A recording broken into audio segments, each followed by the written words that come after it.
Hello, my name is Natalia Sandoval Salguero. I am studying Business Administration. Today I am going to present math homework. Para esto les voy a compartir mi pantalla en el ejercicio número 1, en el cual para iniciar nos daban unas expresiones, las cuales eran representadas por Q, P y R. Cada una representa una frase diferente y tenemos una expresión simbólica que es la que vamos a desarrollar el día de hoy. Para este ejercicio también nos pedía escribir la proposición compuesta de un lenguaje simbólico a un lenguaje natural. ¿Cómo logramos esto? A través de una tabla en la cual nos indica cómo el lenguaje simbólico es el lenguaje natural. Por ejemplo, las flechas nos indican sí y entonces. Y una flecha doble es sí y solo sí. Ahora bien, ya después de entender esto, se pudo componer el lenguaje simbólico, ya que teníamos P, R y las expresiones del lenguaje natural. También se genera la tabla de verdad, en la cual para esto la fórmula nos dice que es 2 elevado a la n, es decir, el número de letras que participan en el lenguaje simbólico. En este caso, si las contamos, serían 3, que es P, Q y R. Para esto, entonces 2 elevado a la 3 nos da un valor de 8. Ese es el número de filas que determinó esta tabla. Para esto entonces en P ponemos 4 filas en verdadero, 4 filas en falso, que es como la estructura base. Después ponemos para Q 2 filas en verdadero, 2 filas en falso y así sucesivamente hasta completar las 8. Y finalmente para R intercalamos entre verdadero y falso. Es la estructura básica. Después empezamos a resolver nuestro lenguaje simbólico, en la cual nos aparece primero P y Q. Para esto entonces vamos a utilizar esta tabla en la cual nos va a identificar cuáles van a ser los valores que van a asumir P y Q. Y en esta nos dice que solamente cuando P y Q son verdaderos, en la expresión P y Q seguirán siendo verdaderos. De lo contrario, de que esto varíe, van a ser falsos. Entonces vemos que es P y Q. Empezamos a revisar la tabla e identificamos que para esa expresión solamente tenemos 2 filas en las cuales los dos son verdaderos.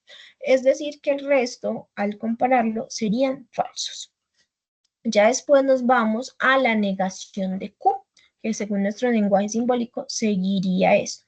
¿Por qué a la negación de Q? Porque si vemos en la estructura base, no hay una estructura en la cual esté conjugada una negación y luego aparezca una flecha y siga otra letra. Solamente vemos cuando son positivas, pero no con una negación. Por eso primero necesitamos saber el valor de la negación.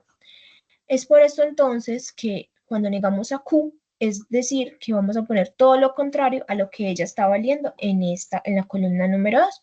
Es decir, que si acá la tenemos como verdadero, al ser una negación la ponemos como falso, y si la tenemos como falso, al ser una negación la ponemos como verdadero. Ya tenemos entonces el valor de Q negativo. Ahora sí podemos continuar con el lenguaje simbólico, ya que ya sabemos el valor de Q negativo, que era la incógnita que teníamos en este momento. Nos dice entonces cuando ya tenemos los dos valores y tenemos una flecha que los une, que recordemos que la flecha es sí y entonces, ya podemos hacer el ejercicio. ¿Qué quiere decir? Que cuando estos dos están unidos, se puede leer de la siguiente manera. Dice que cuando los dos son verdaderos, sería verdadero, y cuando los dos son verdadero o falso, serían falso. Entonces vamos a empezar a identificar. Cuando los dos son verdaderos, vemos que ponemos verdadero. Cuando los dos son falsos, vemos que ponemos falso.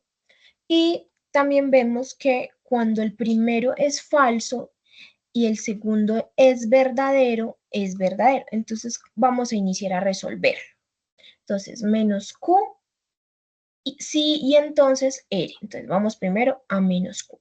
Menos Q nos dice que es falso, y R nos dice que es verdadero. Nos dice que cuando es falso y verdadero, como se ve acá en esta expresión, el resultado es verdadero. Entonces acá tenemos falso y verdadero, verdadero. Tenemos en la segunda fila falso y falso. Dice que según esta expresión, cuando es falso y falso, también nos da verdadero. Por eso pusimos verdadero. Ya en la tercera fila nos dice que cuando tenemos el valor de R de verdadero, de menos Q, perdón, y R es verdadero, nos daría un valor de verdadero. Si verificamos acá, es correcto. Es decir, que la única forma que nos dé falso es que la primera, en la primera composición de la expresión sea verdadera y luego falsa. Entonces miremos que cuando tenemos Q y luego tenemos falso, por ejemplo, acá, tenemos que que menos Q es verdadero y R es falso. Verdadero y falso, falso. Por eso pusimos falso. Luego vamos a mirar otra de las expresiones, que es cuando, en este caso, ya tendríamos la resolución de menos Q y R. Ahora vamos a decir la respuesta para todo el ejercicio. ¿Cómo es la respuesta para todo el ejercicio? Que P y Q unidos a menos Q y R, ¿qué valor nos daría? Entonces vemos que cuando tenemos una unión, en este caso sería esta la que vamos a elegir, sería primero P unido V y solamente nos daría verdadero o nos daría verdadero cuando ambas son verdaderas. En este caso entonces empezamos a comparar P y Q verdadero. Menos Q y R verdadero. Entonces el resultado sería verdadero. P y Q verdadero. Y menos Q y R verdadero. Por eso pusimos verdadero. Pero si ahora bajamos a las siguientes columnas, P y Q son falsas, el resto son falsas, entonces es decir que el resto del resultado nos daría falso. Lo verificamos y tenemos un resultado de una tabla que es de contingencia. Lo generamos también de forma con el simulador y nos dio exactamente el mismo resultado. Y esta sería entonces la respuesta al ejercicio. Muchas gracias por su atención.